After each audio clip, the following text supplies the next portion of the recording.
Now you're less nervous, right? Very good. Hello, everyone. Welcome from a bench in the center of The Hague.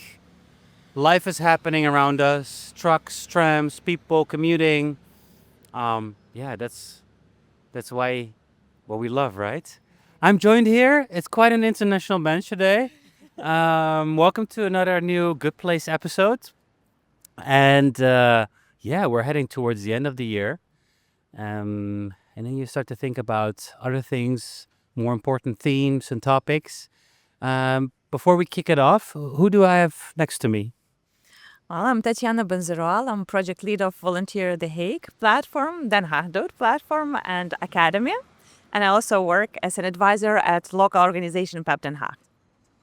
Very nice. Quite a job title. And who do we have here? Hi, everyone. My name is Laura, and I'm originally from the Philippines, and I'm kind of everything. But recently, I've been leading the new Volunteer The Hague talks. It's a sub project from Volunteer The Hague, and also a host. So, yeah, I'm excited to share it to you guys. She's actually the Robin of your own channel, Oh, yeah. right? You're the moderator. um, yeah, I came across your initiative some weeks ago and I reached out and I thought it's interesting, and the conversation I'm having on a good place bench in public is both personal and of course about the work that you do. But I sometimes also feel that they go hand in hand. That's true. I think I do have a bit more of a tendency to speak more about my work that I do. But lately there was a story published about me to celebrate the 15 years anniversary of the Hague International Center. It was very beautiful and vulnerable at the same time because there was this entire story. They were beautiful. Oh, Yeah. thank you. And I think with that vulnerability and also showing a little bit more who I am and not just what I do, that helped quite a bit. So I think I'll be sharing a bit more about myself as well, not just what I do. Oh, exciting, exciting. I'm looking forward to that as well. um, it's what people say, right? I mean, if you're vulnerable, it's when you connect with people. Yes, absolutely. There was a nice talk shared with me from one of the videos on YouTube.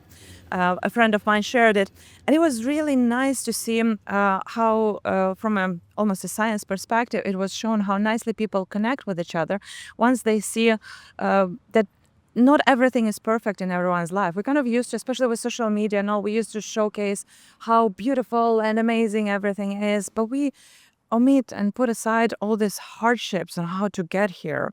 And I'm sure for those of you who've seen our pilot of Volunteer the Hague Talks must have thought, oh, this is really nice. Oh my goodness, but the amount of work that was put in there at the back end was immense. The first one is always a A challenge. We had beautiful speakers there, amazing speakers, so that made life much easier. But yeah, that's the beauty behind the closed doors. okay, nice. I mean, to wind it down a bit, make it a bit personal. Laura, how long are you in The Hague for, and what brought you to The Hague? You can hold it as well. Thank you. So I've been here for 2 years now. Yeah. And I moved here because, I would love to live in Europe.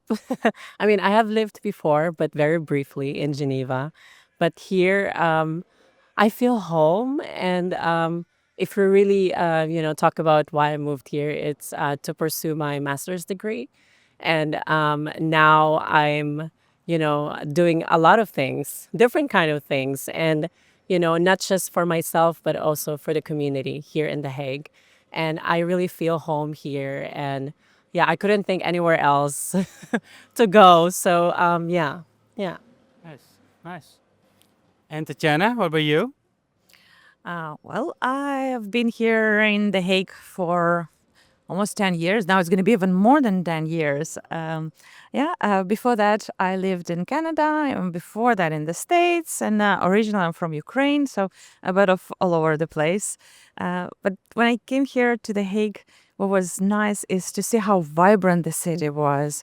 There was this Feel at Home fair taking place almost 2 weeks after I came to the city, and it was in the atrium of the municipality of The Hague, and it was filled with internationals, music. It was so nice, lots of stand holders, and I was just at my wow. Is this how the city welcomes internationals? Well, I want to be here. So this was a nice welcoming point for me, and I think since then I kind of fell in love with the city. We lived a little bit outside of the city as well, in suburbs, but then we always had that longing for belonging, and The Hague offered it. So now I live by the sea and just enjoying the city. I'm jealous. But I think it's an interesting. I mean, exactly what you were craving for belonging. How would you describe that? I think it's a case of many internationals. When we travel abroad, when we leave almost everything behind, if I may say so, our support network, some of us leave a nice paid job with good benefits, and then we end up in a different country. Then some similarities, of course, are here with the places we've been to, but there are quite a lot of differences as well. And then kind of start to think, where do I fit?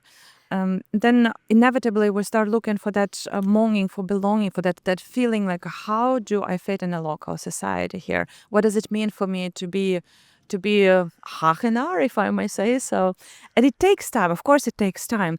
But the beautiful part about it is that we need to stay curious, and we need to start kind of redefining ourselves, what it means being as we are in a different country, in a different city. Because if we bring our old selves, it's going to be a bit more challenging to fit in, what I found. And being here for this long and seeing that many internationals, I always advise, like, try to see what exactly you wanna redefine in your life. Stay curious, because Netherlands is a beautiful place, amazing people here. They have so much to offer. It's easy to judge them, but at the same time, it's just as easy to stay curious and trying to figure out why things are a certain way they are. And that's how the connections are made, through that curiosity and through redefining your vision, your being in a new country, a new city. Yeah, you described it really well. Exactly. I done talks on it. You got your own YouTube channel. Yeah. Not, well, we do, but it's gaining a momentum. Very good. No, I mean, I think that's it's funny. Like, actually, an episode that's going to be released this week is about, what is home? It's about a conversation with someone about what home is and how you define it. And it's nice you say, Laura, yeah, I feel at home, which is great. But also at curiosity. Do you think that those, like internationals are by trade more curious than the local Dutchies? Maybe given that we are in a position of discovering many new things, we're not born here, so everything is new, and that naturally kicks in that curiosity. The challenge is to keep that curiosity, because at the beginning, especially when that honeymoon period hits, like, oh, everything is beautiful, everything is nice and amazing. Then 3 months pass, and the weather, and then the usual topics start to kick in. But then I remember when I came from Canada here, I used to live in Toronto. There, it was in the middle of January. And I was like, oh, look, there is no winter here. Yay! Then summer comes. Oh my, there is no summer here either. Well, that's all right. If that's the price to pay for not having winter, then I'm all right with it. We can always find a positivity in things. So it's about keeping that curious mind. Maybe as internationals, we're a bit more advantageous in that regard because many things are new. So we have that natural curiosity. Keeping it, that's a bit of a challenge. Yeah, sure. I mean, it's my 5th year now here, or soon to be 5th year in The Hague. Yeah. Yeah, you always notice that the first couple years you're like everywhere, out and about and exploring, and then you're like easing in, and I've also, I think, learned that you grow into belonging a bit more.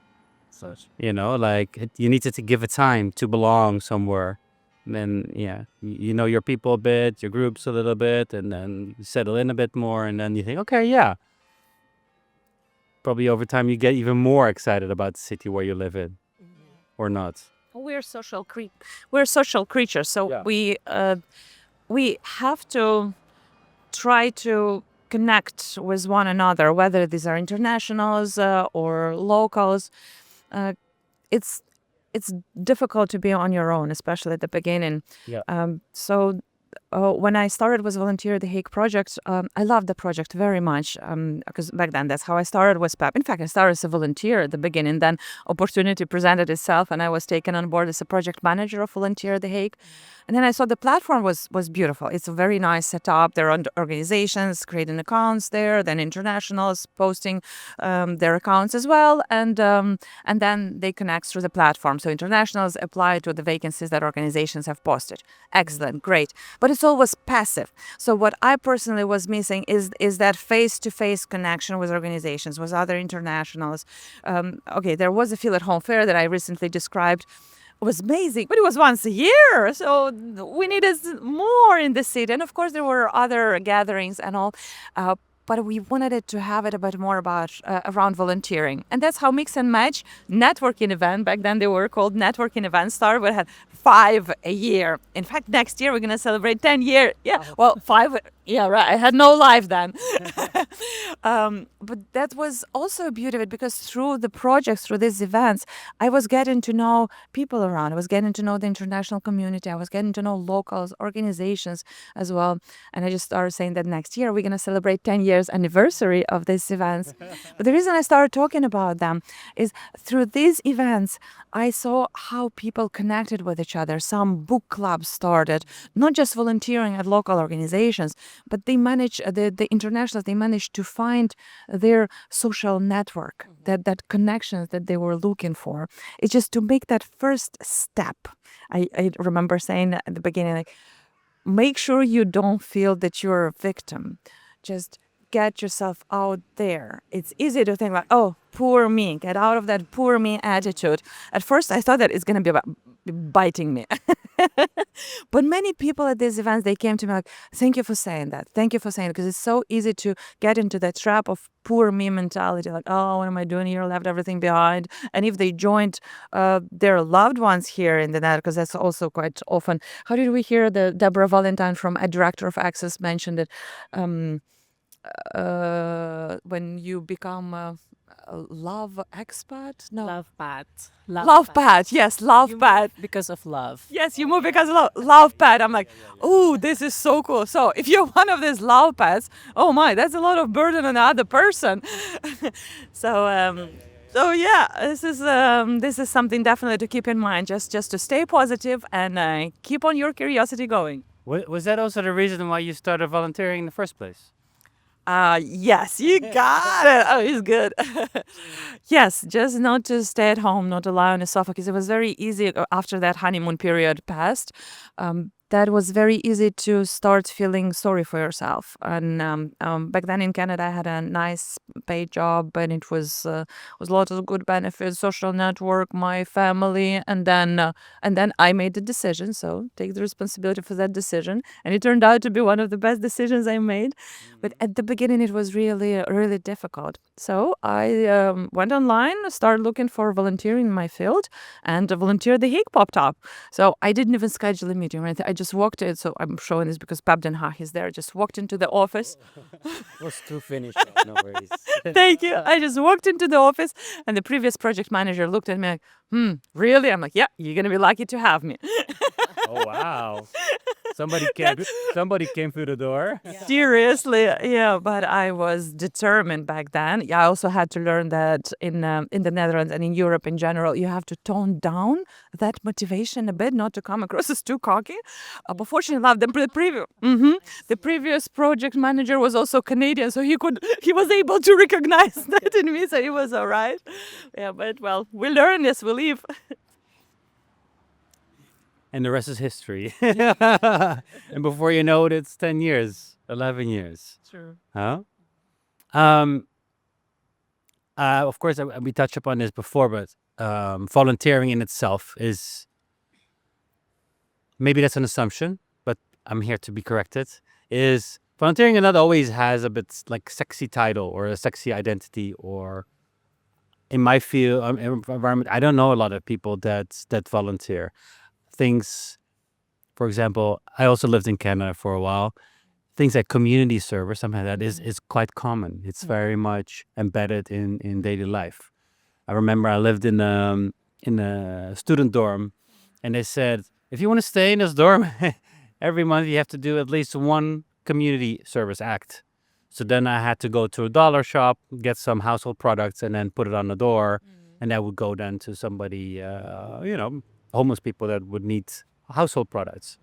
And that every month there was something else to do. So that already felt like a volunteering act. Like, okay, you do something for the community. But nowadays, here it's just a free choice, right? Whether you volunteer or not. Do you agree with my assumption that it could be made a bit more attractive to also locals, not just non-Dutch speakers? Absolutely. I think that's what the online platforms like Volunteer The Hague and Den Haag Doet are really trying to achieve. Den Haag Doet is kind of a sister project to Volunteer The Hague, especially made for locals, where they can find volunteer opportunities that are specific for Dutch speakers. Whereas for Volunteer The Hague, these volunteer vacancies are specific for English speakers. These are different volunteer vacancies, they're not the same. There are some organizations that are posting the vacancies on Volunteer The Hague, but not on Den Haag Doet, and vice versa. So to make it a bit more attractive, we have to first understand who the audience is. So internationals that choose to volunteer, they are usually at least the ones that are visiting our platform, they're in the age between 25 to 45. Around 80% of them are women, and majority of them, I think good 99.9% back from the analysis of the data we had a few years ago, they had a university degree. So these are highly educated, relatively young, open-minded individuals that have traveled from abroad and now they're here. Most of the time, they're struggling to find employment. And volunteering for them serves almost as a cornerstone in between kind of the time that they find a job. So in addition to looking for belonging, in addition to finding a support network, in addition to connecting with locals, in addition to all the benefits that volunteering offers, they are in the process of finding a job. And volunteering helps them to exercise different skills. And mainly it helps them to practice Dutch language. Unparalleled that. Fantastic. When we look at locals, the age shifts quite much higher. Sorry? Retired. Retired people. Exactly. Yeah, they have time. They are not looking for employment, and they are motivated to volunteer. Usually, they volunteer in a bit more high-end positions, like for example, board members. Yeah. And that's something that internationals would be very hesitant to take as a volunteer opportunity, because then, right? Yeah. Because okay, I agree on that. Go for it. Go for it. Well, because it's you're in another country, right? So if you volunteer or come to the office like, oh, I want to become a board member, and then you're like, oh, who are you? Like, okay, do you speak Dutch, or have you done a lot of things here in the Netherlands? So you have to prove that, And I'm like, no, I'm just here to share my time and to kind of give back to the community. But then that's not really what they see. So yeah, that's off limits. For now, for internationals. For now, for internationals. And indeed, there is quite heavy involvement of speaking Dutch language. So that's something that is not just required, good to have, of course, but there is a registration also with the Chamber of Commerce. So when somebody becomes a representative of an organization at the board level, well, then the name is going to be registered at the Chamber of Commerce. And that's something that quite, it's scary for internationals. A lot of work. Yeah, and also we're still learning kind of to trust the system, to trust many things that are here happening that might be odd or strange, depending what country we're coming from. Then it's still a bit of a work to be done there. So to circle back to the initial question, how to make volunteering a little bit more, because that was the background, we defined the target group, how to make it a bit more attractive. I always like to say, it's important to keep in mind what's in it for you, because volunteering has this notion. Okay, it's about serving others, Doing good. doing good, right? Doing good. Excellent. But at the same time, it has to be something that brings you joy, something that it's like in between the lines, and it's almost frowned upon to talk about parts that are really beneficial for a volunteer. But we must talk about them, because these are the parts that drive us. Volunteers are not getting paid, so they might as well enjoy what they're doing. So they need to enjoy what they're doing, in fact. And if we're not talking what's in it for them, and it's just only doing good for others, which is wonderful, and there are certain individuals that would definitely enjoy it. But in the case with internationals, for example, there's a lot of benefit that goes into their personal life and in a job search, in developing support networks. So this is something that with Volunteer The Hague we've been always trying to showcase what's in it for you when you volunteer. Own it, be proud of it, and keep on going, because volunteering must be a win-win situation. What's in it for you? When I used to be a volunteer, what's in it for me was today. What's in it for me? Well, in addition to meeting the lovely Robin here as his, and in addition to sharing this stage with my colleague here, Laura, I for the first time in a while, I felt nervous before this video. I've never seen her nervous. That's why when we were sitting here earlier before we start rolling, are you nervous? Is it me? Is it the camera? I have no idea. That's why we have to figure this out. I think it's of course all of the above, but also the fact that that Volunteer The Hague as a project is growing. And that now we have Volunteer The Hague talks, and there is still a long way to go. And now whatever I say and how I say it and why I do it also will have an influence on my colleague Laura here, who I love dearly. At some point I even said, Laura, you sure you want to have this interview with me?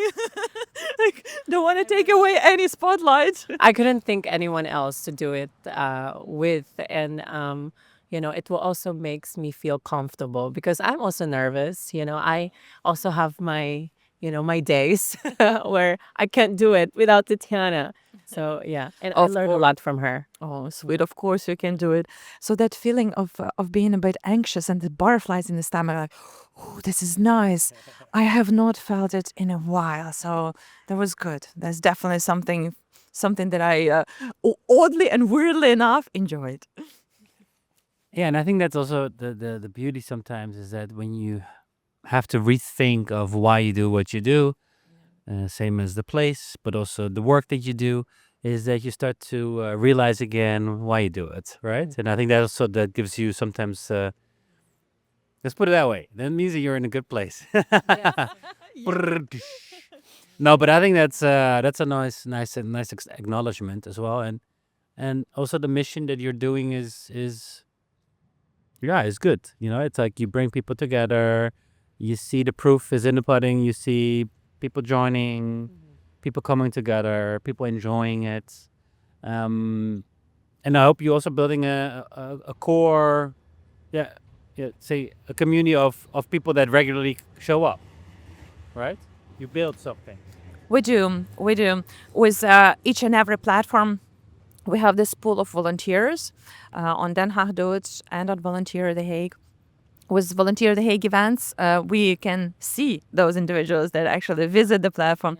We see some recurring faces, and there are some new ones as well. So when we survey attendees at the end of the event, we see that the majority of them have been here already for at least 3 years or so.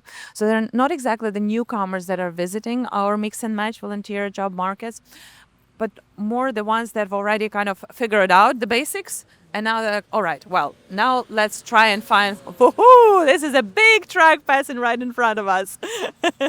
The city is vibrant and alive. This is what I love about The Hague. We lost our view. And the music is loud. Oh my God, he's going to be there for us. This is new. But I think that's also something that what I hope Volunteer The Hague also contributes to is that we also get more aware of the different layers of the city. We are aware of our surrounding more, about the different people actually that are part of this city. Social fabric, very important. Um, could you touch upon topics that are important that people are most excited about to delve into when volunteering? Well, maybe this one can be taken Okay. by Laura. Could you repeat the question? I got distracted. She was so distracted by the truck driver. He did turn off the music though. Yeah, so that's very nice of him. Oh, no, also it got him back to me because the truck was somewhat confused. I wanted to add to the events. Okay, part. sure. Yeah. So before the truck passed by, I started to talk about the recurrent faces and how mix and match events have been already growing. And the majority of the visitors, they have been here already for around 3 years or so. But this was for and still is for internationals. 2 years ago, we started with the initiative also for local, not only internationals, but local, our Dutchies. And these events were called Samen for Mooie Den Haag. And this is beautiful. For all the Dutchies, this means together for. For a beautiful city of The Hague. We branded it as Together at Home for internationals because I really love the title. And I had Together at Home. Yes, I had this dream to have this big affair that calls Together at Home. So the dream almost came true in that regard. And for the past 2 years, we've managed to put together this beautiful mix between the locals and internationals coming together, seeing organizations that are looking for volunteers, mixing and mingling with each other. And in addition to that, we partnered also with Residency Orchestra. And there was lots of different entertainment from them coming up. So it's like the city received a new festival thanks to us. A recurring one. Oh, good. Moving over to Laura, we talked about what are the topics the volunteering. Well, there's so many things to volunteer for in the city. What are most trending and main topics that are people are getting excited about to participate in? Well, based on my experience with Volunteer The Hague, mix and match events, together at home events, I'm always on the table to represent Volunteer The Hague. So people come to me and ask, "Oh, what is there animal welfare volunteering stuff that I can volunteer?" Or sometimes they also ask, like, is there another volunteering vacancy like you? Because I want to be on the same table. And I'm like, oh, well, let me think of that. And then there's also something related to healthcare that I think it's also very important because not a lot of people, want to volunteer, I guess, in healthcare because it can be a little bit complicated or sensitive. It's a very sensitive topic. So, yeah, I guess those stuff. But recently, actually, I learned that a lot of people ask volunteering related to being a student or being a young professional.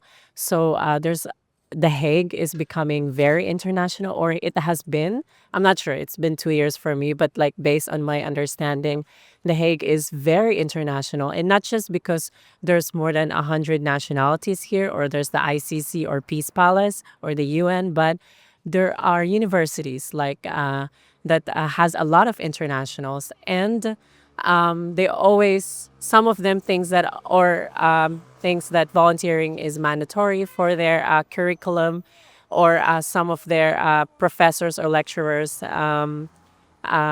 suggest volunteering because it helps you to get it helps you to be on the first step, or to get inside how do you say it? Yeah, like a first step for you to get in on the table, and I think it's very interesting that students are thinking in that way, because like you mentioned earlier, when you were a student in Canada, you were kind of like forced or required to really do it because you're benefiting for something. But then here, students that I hear and that I met, and I was also a student, they are doing it for professional development and personal development as well. And same goes to young professionals that are internationals who moved here that are still understanding the job market and their expertise on how they can contribute. So I would say those two things are the most trending these days, at least based on my experience and the people that I met. Yeah, so it goes two ways. Either it's a specific topic they're interested in, or they want to apply their own skills, or think, hey, this is something I am of value of, that I would love to put in the field. Yeah. Exactly. Cool. And can you share something about? I mean, like, how big is the the movement? How many are you allowed to share? Like, what's the impact that we're making? Well, The Hague is an international city of peace and justice. So the word international is in the name of the branding of the city, even though there are different versions of that branding, but still internet, right? International remains there. And there's approximately 10% of the population of The Hague that is international population. 10%, it's approximately 60,000 of internationals, and it's only in The Hague. There are also surroundings around The Hague. If we look into Rijswijk, Zoetermeer, Wassenaar, they are also filled with internationals. So the numbers are incredibly much more high, if not doubles. So the community is large community of internationals. So, and often this is also the community that is quite quiet. I feel like often you don't often hear the voices of internationals say, at least maybe in the surroundings that I am. Oh, you seem to have a different point of view. Sure. Maybe, no. Or Dutchies are loud. I mean, that can also be the thing. Are the internationals quiet or are the Dutch loud? Yeah, I don't know. No, go continue. I do have a good story on that. Back in my employment in Canada, I had a fun story where a German person came to me and said, "Oh, don't worry about going to the Netherlands. You're gonna love it there." I'm like, okay, why? And then she said to me that the mentality is gonna be very similar. I'm like, what do you mean? Only when I came here, I truly understood what she meant. It was back in Canada, in Toronto, especially in that particular employment that I was somewhat perceived as a bit more outspoken, a bit too honest, a bit rude, all the stereotypes that you would normally hear about Dutchies. That's how I was perceived back then in Toronto. But then when I came here, I didn't really change that much, but all of a sudden I was one of the quietest in the office, one of the most timid, one who was less outspoken there. So maybe there is some truth to it. And maybe in comparison, internationals fade away in terms of how active we are. Yeah. Well, I think that's what I mean, my market research only started 2 years ago with this podcast, but talking to a lot of internationals, that is a bit of the tendency towards the Dutch, Like, yeah, they can be super direct, can be very right in your face. And I love it. I absolutely love it. Anytime somebody comes back to me saying like, "Oh, but they're rude," I'm like, well, it's a choice to see them as rude, but it also can be seen as they're saving us time. So instead of dancing around and talking about the same subject for 10 minutes, we can just be open and sincere with each other. Here's what you get. Yeah. Yeah, and that's beautiful. There's also new kinds of internationals. Like I said, I go back to students and young professionals. So they are actually a little bit like out there, like starting, being an influencer. For example, I'm following this American influencer that she talks about her daily life in The Hague. And it's not just relatable, but it's also inspiring because maybe we're on the same age range. And there's also a lot of women and girls that can relate to her. So she is making a noise, I would say. She is louder at the moment, not in a way that, when it comes to your experience, like personality wise, but more of like awareness that, we there's new kinds of internationals in The Hague, and we are also making a scene and making or to wants to be visible as well in our own way. So yeah, I like that, and I think I'm part of that group. Yeah. Excellent. That's what I also love about in Laura. So yeah, I'm trying to be involved, and not just involved for the community, but especially for myself, because I know that someone out there will recognize me or tap me that like, hey, you're doing great, or you're doing nice things, so kudos to you. So, and I've already been experiencing that, and from you and from my inner circle, I would say. So yeah, it's a new kind of international. We are the new kind of international. Excellent. New kind of internationals. Yeah. Yeah, we don't stay in one spot, we evolve. Yes. And with this, we need to evolve. Oh, well said. Yeah, and it's also nice because I mean, for one, of course, you have people that are their own personal brand, but at the same time, you're also representing a collective, like a community, which is nice with your talk series, for example, right? Which you're also moderating and hosting. Yes. So that's also nice. Um, what I want to say is that it's about loudness. It's nice to be loud, but it's also how I see volunteering also about so you can be super loud, In a but meaningful way. yeah, we all need to act. So a talk is nice, but it should not always be the talk. It should also be the do and the rolling up your sleeves and do something for your city. And when we talk, we don't always listen at the same time when we talk. So when there's a lot of noise and talking happening, we miss that important part of listening and observing what's truly happening around us.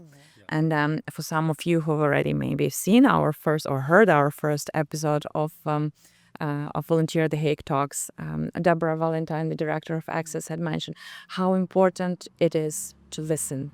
Yeah. To listen. And I believe that's how Volunteer The Hague talks started. Yes. Would you like to say something maybe about it? Well, Rename it to listen, to talk. well, it started because I think it was back when when we came back from summer. And had a cup of coffee, beautiful cup of coffee, Yeah. chitting chatting. Yes, exactly. And then just reflecting to what has happened during the summer and the past half year. And there were a lot of emotional connection there when Tetyana and I talking about it. And Talking about sharing vulnerabilities. yes, exactly. And also because I had like a volunteer experience that time that I didn't felt that I was heard or someone is listening to me. So was more of like a follower. And for me, yes, volunteering is contributing, giving your time. But at the same time, I find it should be that they also listen to you, because there are people out there. Yes. So win-win situation. You share not just your thoughts, but also your creativity. Yeah. Because I think, and based on my experience and the people that I've met who is volunteering or has volunteered, they are very creative, not just through social media or being techie related, creative, but also, they're mentally creative that, they can start a project or, a movement that really relates to a lot of people, whether you are a former, an old or new international.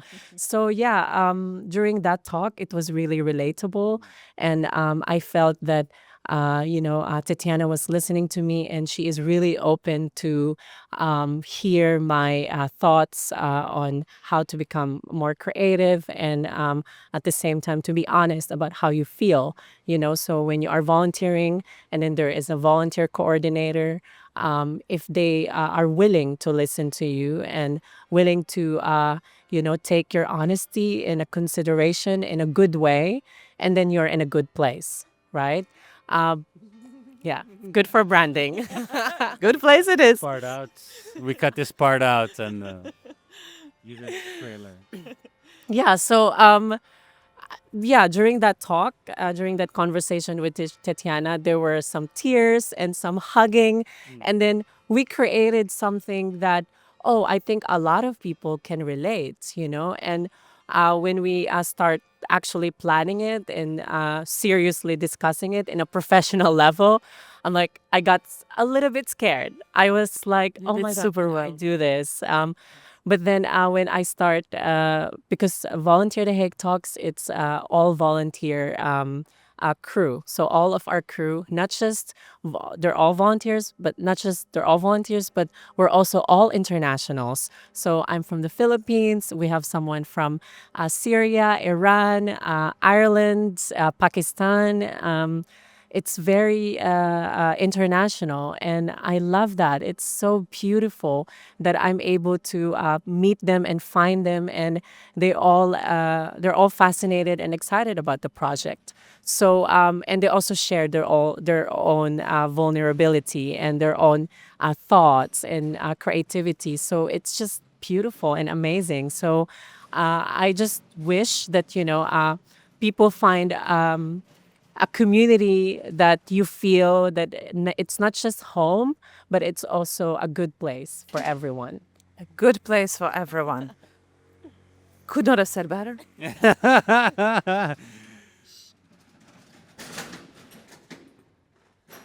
Sweating, people. We all have to work. But it's beautiful to listen to, Laura, because also it's just not finding this community, finding this platform is really also almost like self-development platform, It makes you, helps you grow as a person, helps you give you perspective on things, helps you meet new people, all things that you're going to take along. And well, you're still here, of course, and you will remain here, but yeah, something you always look back to in life later on, I think, huh? It's beautiful. So I think that's you're an example of why people should join Volunteer The Hague. Very nice. The bells are ringing. I think it's I don't have a stopwatch, but the church tower is a good reminder what time it is. It's 11. Exactly. Yeah. Time flew by. When you're having fun. For sure. And there's so much happening as well. I feel like what's happening around us. It's trams, it's trucks, it's church bells. Love it. Tetyana, what do you dream of when you think of Volunteer The Hague, and of course the organization, but also about the further the impact that you're trying to make here in the city? What I'm dreaming of is partially has already come true at this last event that we had at the end of November. On the 29th of November, there were so many 400 internationals that came by. It's at Stadhuis, right? At City Hall. No, this one was a social hub. Oh, social hub, yeah. And Social Hub was our partner there as well. They are amazing as partners. Perfect spot for internationals, because it's mix of students, expats, or whatever you call yourself if you're international. So and really perfect place. And really awesome place for working from not at home but remote working. Yeah, very nice one. cozy. Oh, now it's turned like almost into advertisement about Social Hub, but that's how passionate we are.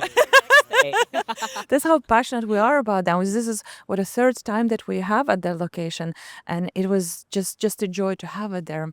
And this year, what was truly different is that there were so many internationals coming afterwards to our team, and some of them even had, and I kid you not, tears in their eyes, saying how much of a difference it either had made for them, or the changes that it's currently making for them, how much they've learned through their volunteer experience, so how much the workshops that we tailor make for them have helped them in the past, how It's helping them right now to form their feeling of belonging here. Somehow this year people were way more outspoken than before, and they came and found out. Maybe also this year I had a bit more time to talk to others. Do you want to share the story of we had a unexpected volunteer? Is that allowed? Of course, why not? Oh, this was a beautiful. Interesting. Oh my god. This was a beautiful story of, like Laura had mentioned in the past when we were at a Feel at Home fair representing our Volunteer The Hague project. Many people had asked, can we be part of the team? Also, it's a social hub. Yes, but the team is complete, and now Laura had put together a beautiful team as well of the internationals that now run Volunteer The Hague talks under her supervision, of course. But there was one individual who was so eager to be part of the team that all the communication that had been sent around the event was perceived as this person was welcomed to the team of Volunteer The Hague. Yes. And then at some point when we were on a break having a lunch, I see this beautiful young lady sitting right next to me in a Volunteer The Hague polo. I'm like, wow, great, but may I ask you, who are you? And then the person says that Tetyana has given me this Volunteer The Hague polo. I'm like, darling, I'm Tetyana. I don't think I've given you the Volunteer The Hague polo. But then the beautiful story that comes out of it is that there was a bit of a confusion of who Tetyana was, and there was a different colleague of ours who given the polo to her, and we ended up enjoying her company, and she was so passionate about volunteering. She became one of the best ambassadors of volunteering at the event. So it was such a beautiful, the happy ownership. Exactly. Like, I could not even think of a better word. The ownership. This was amazing. It's never happened in the past, but I wish that, well, it doesn't mean that you guys have to wear polos and jump on our team, but I wish that more of this sort of happy, weird and beautiful occasions taking place at these events. Yeah, it was beautiful, and it was also a little bit inspiring because I don't think I would do it. Knowing that we're in the Netherlands, that you have to book something. Be advanced, let people know. You can just enter the room. But that was very I would say empowering, inspiring for volunteers that not exactly they have to do the same thing, but to just be out there and then search for what it is meaningful to you. Yeah, absolutely. And on my business card, it says, where there is a will, there is a way. There was definitely a will, and the way showed itself. Always a way. There is always a way. Nice. And what about you, Laura? What do you dream of when it comes to Volunteer The Hague? What do you envision? What are you hoping for? Yeah, good question. Well, to be completely honest, when I first joined Volunteer The Hague, I was really like, I was in that moment where I'm searching my community. I'm searching where do I belong, where I can contribute my expertise, not just my time. Because, a lot of people has time, they choose to travel. They choose to just stay at home. They choose to be an influencer or Netflix, all that. I can do all of that, absolutely. But I want to do something that I can share my expertise, extract my expertise, and then also gain another expertise that now I found hosting and being a leader. I've never been a leader before, so this She is a born leader, if I may say. I'm going to interrupt you right here, but that's what in the moment when we only lead my boyfriend. That's a good start. That's a good practice. But when we started talking about the vulnerabilities during that conversation, how the Volunteer The Hague talks came to life, the reason I was willing to take that chance is because I believed in Laura. I knew that she is a born leader, and sometimes what we are missing is this opportunities. We have often the experience, we have often the skills, but then once the right opportunity presents itself, jump on it. Just jump on it. And that's exactly what Laura did. She jumped on it. Yes. And now look at you, a successful leader who put together her own team. She used Volunteer The Hague at 100%. She posted all the volunteer vacancies on Volunteer The Hague to find her volunteer team for Volunteer The Hague talks. And they're all in love with her, because every time I show up there, they're like, excuse me, who are you? And what are you doing here? Or why are you acting so bossy here? Like, better like there, upstairs. Your office is upstairs. Laura, we listen to Laura. Thank you. They're amazing, and you did a great job there. So, talking about dreams, Yeah. Thank you so much. Well, that's actually Love connection going on here. You know, like confessions on the it's a confessions bench now. You know, probably end of the year confessions. Nice. yeah. Well, going back about the dreams, well, that's actually one of my dream, to be recognized and to be recognized not just because I look presentable, but also of my talent and my knowledge, my expertise, and that I'm also willing to learn, and she recognized it, and that's one of my dream, and I've worked before, and then I've dealt with a lot of international people before, but I've never felt this opportunity and this feeling of a kind of opportunity that I feel meaningful. So that's one of my dream. And another dream with Volunteer The Hague is that I hope that people like me who is who feel a little lost from the beginning, who is, maybe they're looking for a job and they just want a job, or they're looking for a friend. And it's okay, you can volunteer.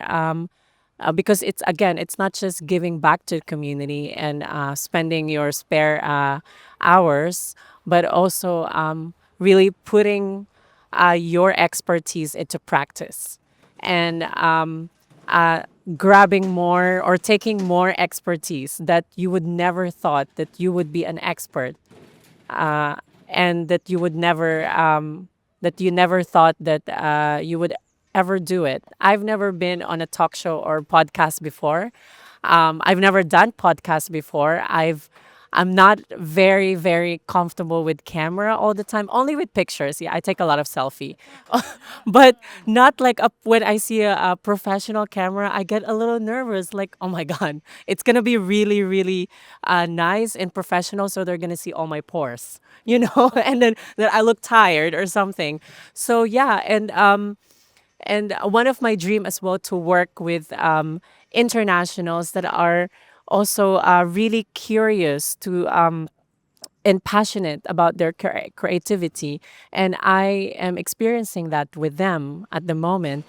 They've also never been or never done any podcast before, or this kind of like a talk show. So our editor, video editor Goody, it was her first time to edit like with professional cameras, and she did amazing.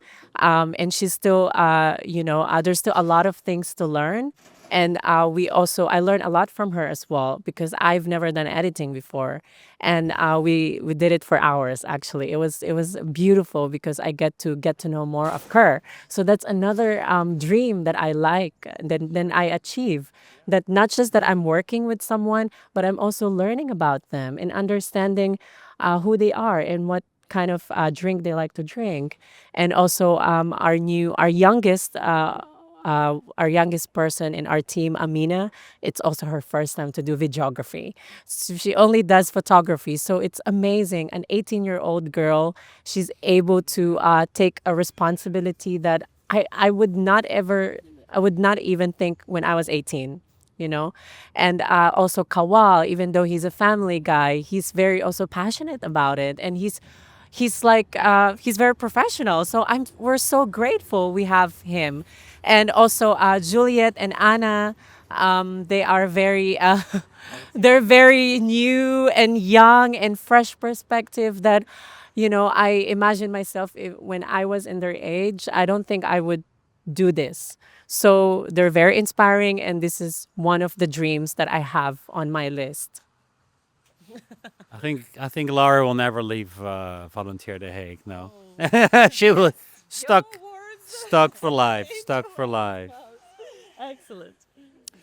Dear both, I'm gonna say thank you for your enthusiasm. Wow, it's been radiating on this side of the bench.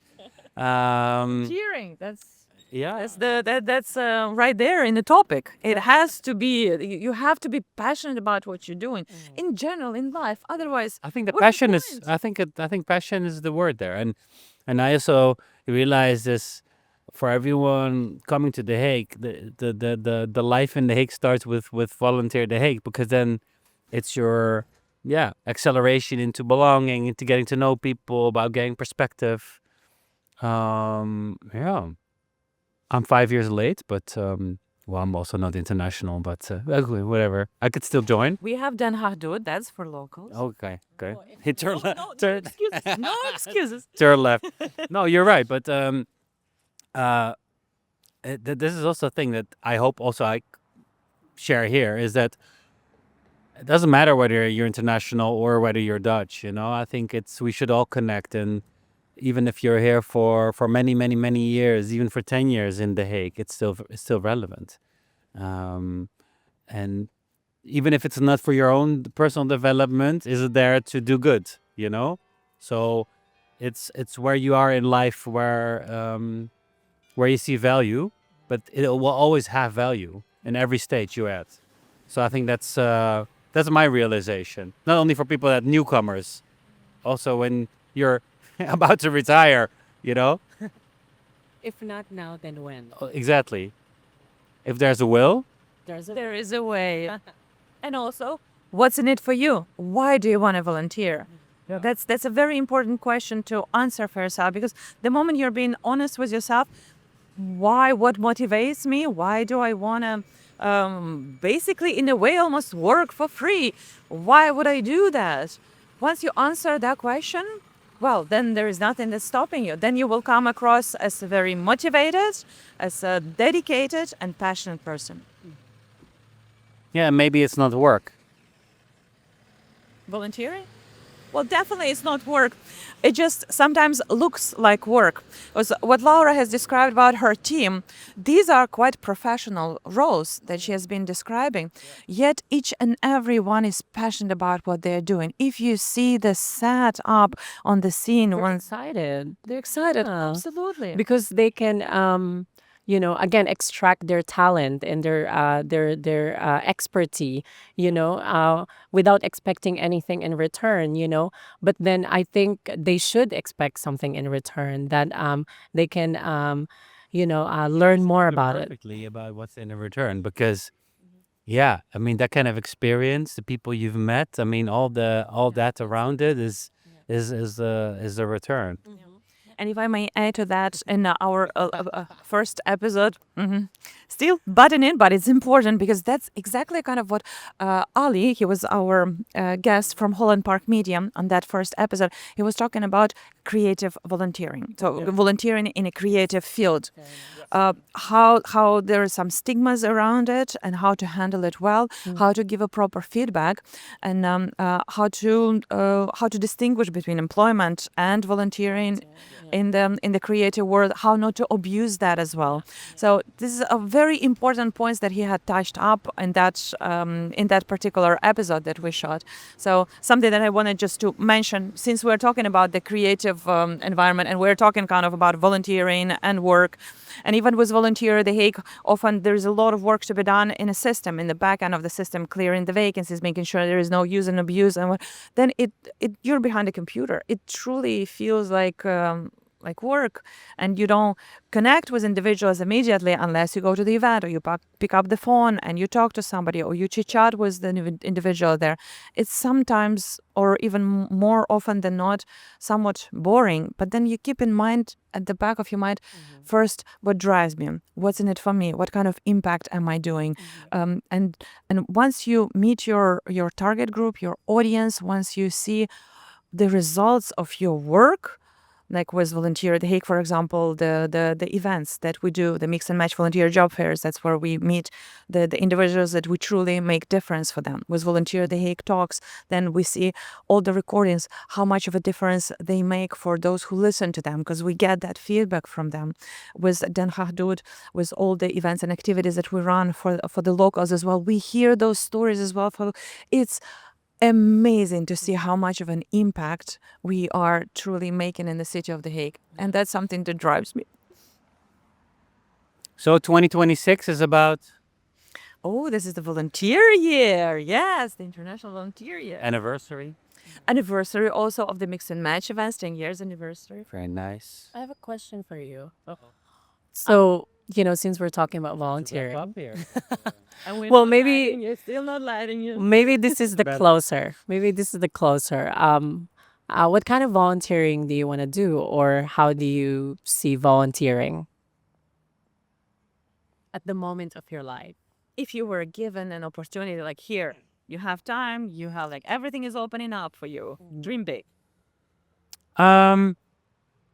Well, I mean, that's in the word. It's in the word volunteering. Is that in some ways there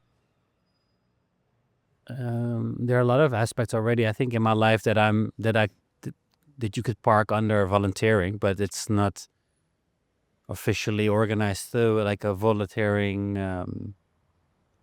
I want to share value with my surrounding. And if that's not being paid for in return, then for me, that's already volunteering, right? So I feel same like the word I use, community service in my example. Yeah, I do. I think I do a lot of things that are community focused in my, I don't know, from organizing a street party to even this podcast to whatever. So I'm not Robin Hood as in I give people money, but yeah. I hope I give value to the place where I live. You do. And I think that's also what I want to share and inspire others with. Like, hey, so this also with your platform. At the same time, yes, you do it for some. There's a part that you do for yourself. What's in it for you? At the same time, you also do it for somebody else. So in Dutch, they always say, "Het mes snijdt aan twee kanten." The knife cuts at two sides. That's the win-win. So I think that's. Yeah, I hope to inspire good citizenship. Not something that's temporary, but something that is a red thread whenever you are part of a community or of a city and so on. No. Well said. So I think that's also a reason why I want to have a chat with you to give or show people an example. Like this is what you can do whenever you live in The Hague or planning on coming to The Hague or starting to live here, but even beyond, you've been here for many, many years. It's still not too late to join and contribute. Yeah. Never and learn. Yeah. So, that's being said, thank you both. Our pleasure. For both coffee. Thank you for keeping the bench warm and sharing your excitement and passion. Wishing you all the success and yeah, enjoy next year. Thank you for the opportunity. Thank you. Very It's welcome. amazing to get to know you better. Yeah. Thank you for this. Thank you. Likewise. Likewise. Looking at the camera, thank you everyone. Please subscribe, follow, like this episode. I think officially it's going to be the last one of 2025 episode. So before New Year's is going to be up. And we're going to meet each other and see each other in the new year. Yeah. All the best. Take care. Have a nice day. Cheers. Bye-bye.